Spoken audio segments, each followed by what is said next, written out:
আজকে আমি তোমাদেরকে দেখাবো কিভাবে বার্গার বানাইতে হয়। তো তার আগে চলো বার্গার বানাইতে কি কি লাগে সেগুলো তোমাদেরকে দেখিয়ে দিই এক নজরে।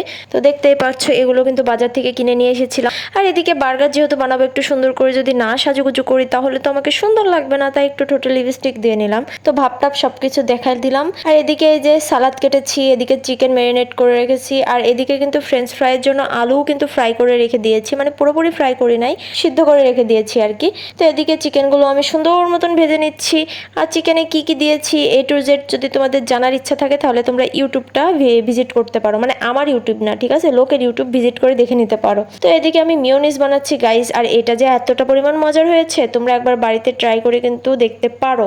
মিওনিজটা বানাইতে কিন্তু ডিম লাগবে, গুঁড়ো দুধ, চিনি আর সামান্য পরিমাণ লবণ আর একটা কাঁচামরিচ দিয়ে তোমরা ব্লেন্ড করে নিবে। তেল দিবে কিন্তু, ঠিক আছে, তেল দিয়ে সুন্দর মতো ব্লেন্ড করবা।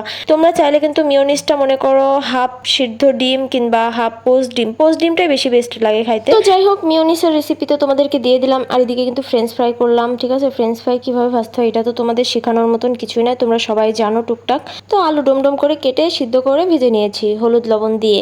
আর এদিকে এই যে বার্গার তৈরি করতেছি আমি।